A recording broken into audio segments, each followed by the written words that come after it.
Jonda Akpehu Gustave. Je suis artiste plasticien. Je suis beaucoup plus sculpteur que peintre.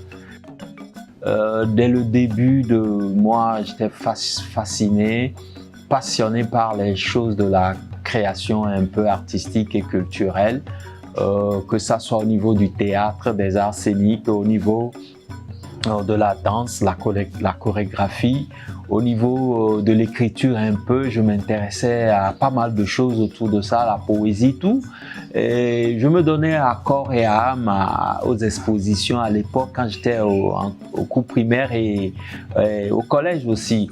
J'ai jamais découvert ces petits coins là où on fait les expositions. De fil en aiguille, ma passion pour la chose artistique m'a amené à s'intégrer totalement et à me plaire là-dedans. Donc voilà, les choses étaient naturelles en moi. Donc je n'ai pas trop forcé et puis voilà, je suis devenu un artiste dans ce sens. Mes thèmes sont assez variés. Puisque je parle de l'être humain, la chose sociale m'intéresse, les conditions, non seulement les conditions, mais aussi les sentiments, les luttes, l'oppression par-ci, la bonne gouvernance par-là, et le courage, les vertus. Je parle de tout. Ce que je vis autour de moi, c'est ça que je remets dans mes sculptures, c'est ça que je cherche à voir dans mes sculptures, parce que c'est beaucoup plus facile. Ce n'est pas une révélation aussi faite quelque part, non.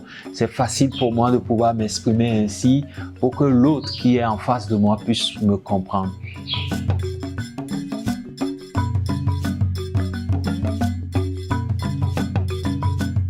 Ma technique, elle est simple en fait. Je suis sculpteur.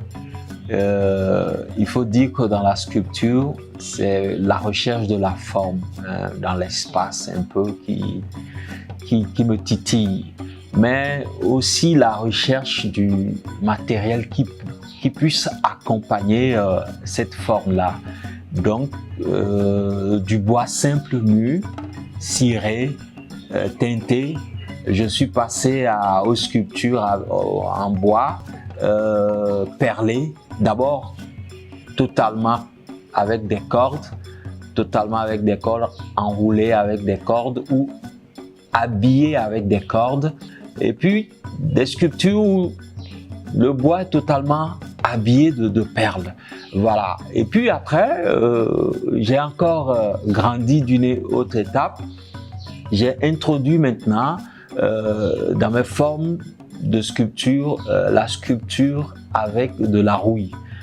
Cette recherche-là m'a amené maintenant, j'ai totalement délaissé le bois pour le béton avec de la rouille. Donc c'est des sculptures totalement faites en béton, maintenant habillées de rouille, la rouille idéale pour les habiller, pour donner un aspect assez vieilli, un aspect de récupérer quelque part pour ces sculptures.